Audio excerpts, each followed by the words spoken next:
नमस्कार, मैं सोनाली चौरे और मुंबई दक्षता में आप सभी का स्वागत है। सत्ता एक ऐसा नशा है जिसे सिर्फ और सिर्फ एक मजबूत विपक्ष ही उतार सकता है।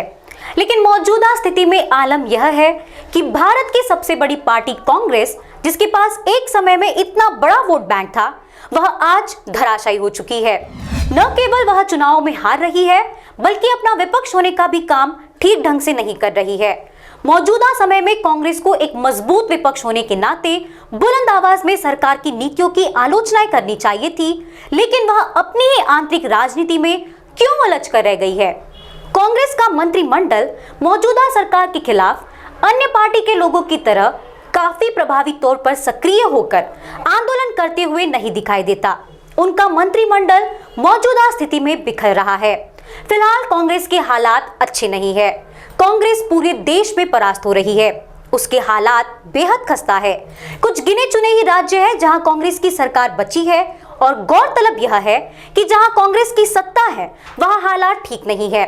या तो सरकार गिराई जा रही है या फिर सरकार को अस्थिर करने की कोशिश की जा रही है। कांग्रेस के विधायकों की संख्या लोकसभा में 545 सीटों में से 52 है, लेकिन बीते कुछ दिनों इनके मंत्रियों को या तो खरीदा गया है या फिर उन्होंने पार्टी बदली है। जब प्रधानमंत्री इंदिरा गांधी की मृत्यु हुई थी, तब कांग्रेस का वोट शेयर लगभग 48% था, जो कि 10 साल बाद 1999 में घटकर 26 से 25% रह गया। उसके 10 साल बाद वह 28% तक पहुंच गया, लेकिन 2014 में कांग्रेस को बड़ी हार का सामना करना पड़ा। उनका वोट शेयर महज 19% तक ही रह गया।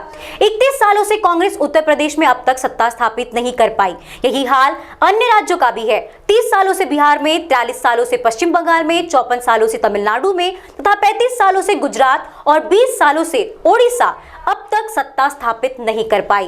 पंजाब, राजस्थान और तमिलनाडु में सत्ता पक्ष तो हासिल कर लिया, लेकिन वहां भी गुटबाजी है। केरल में तो इस साल कांग्रेस पूरी तरह से हार गई।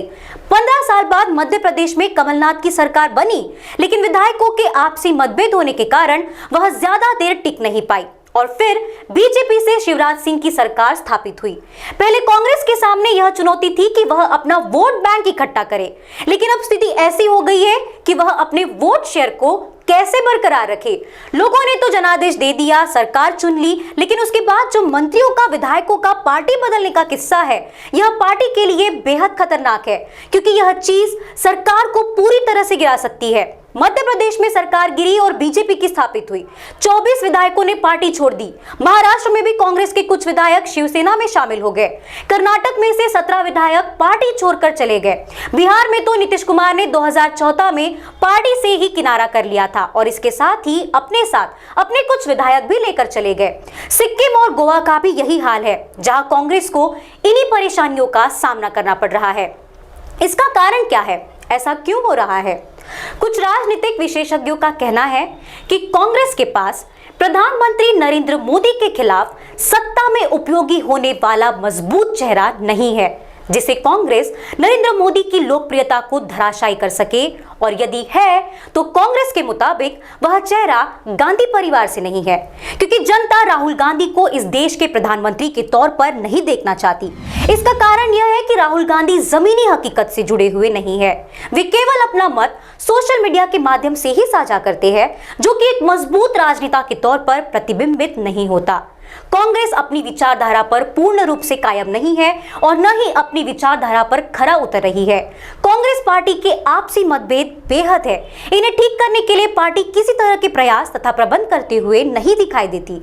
युवा नेताओं को उनके कार्यों का श्रेय नहीं मिलता, जिसकी वजह से आपसी मनमुटाव होते हैं और इससे तंग आकर वे पार्टी छोड़ किसी और पार्टी में शामिल होते हैं।